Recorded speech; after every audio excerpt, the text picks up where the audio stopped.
Guys আজকে আমি Maggi রান্না করব, চলো দেখা যাক। তো hello guys, welcome to my new blog video. তো বাবাই, তো গাইস প্যাম্পাস না এটাকে কি বলে জানি না, যাই হোক প্যাম্পাসই হবে। তো আমি এটা বসিয়ে দিলাম। তো প্রথমে গ্যাসটা জ্বালিয়ে নিতে হবে, আর আমি গ্যাসটা জ্বালিয়ে নিলাম। তো গাইস তারপরে আমার একটু ভয় ভয় লাগছিল, তাও ম্যাগির প্যাকেটটা ছিঁড়ে গাইস পটাম করে দিয়ে দিলাম আর কি, দিয়ে দিবে। তো গাইস দেওয়ার পরে আমি এগুলো গুঁড়োগুলো দিয়ে দিলাম। তো গাইস একটু নেড়ে চেড়ে নিতে হয়, তাই নেড়ে চেড়ে নিচ্ছি। আর গাইস এটা না নাড়লে আর কি মানে সেদ্ধ হবে না ভালো, তো ভালো করে নেড়ে আর মশলাটা দিয়ে দিলাম। তারপরে গাইস হালকা করে নেড়েই নিলাম আর ফু দিয়ে দিলাম, যাতে টেস্টি হয় বেশি।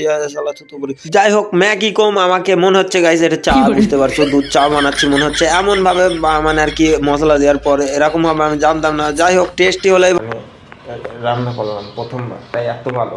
আমি ইউটিউব থেকে শিখেছি, আর তোমরা যদি শিখতে চাও তাহলে সিকোয়েন্স ডাউনলোড করো, তাড়াতাড়ি যাও। দেখো তার জন্য আমি 2টো চামচ নিয়েছি যাতে ভালোভাবে খেতে পারি। আর গাইস আমি খাওয়া শুরু করে দিলাম। আমি একবার ম্যাগি খেতে গিয়ে নাক দিয়ে ঢুকিয়ে গেছি।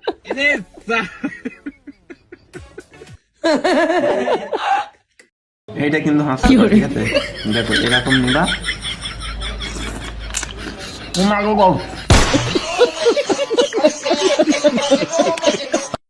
সকাল সকাল ঘোড়ার ডিম, তো সকাল সকাল ঘোড়ার ডিম খাবে, তো আমার মতনই বুদ্ধি হবে, বুঝতে পারছো। আর বুদ্ধি যদি না হয় তো তার জন্য গাইস, বুদ্ধি যদি না থাকে তোমরা আমার ভিডিওতে লাইক আর শেয়ার করে দাও, যাতে সবারই বুদ্ধি বেরিয়ে যায়।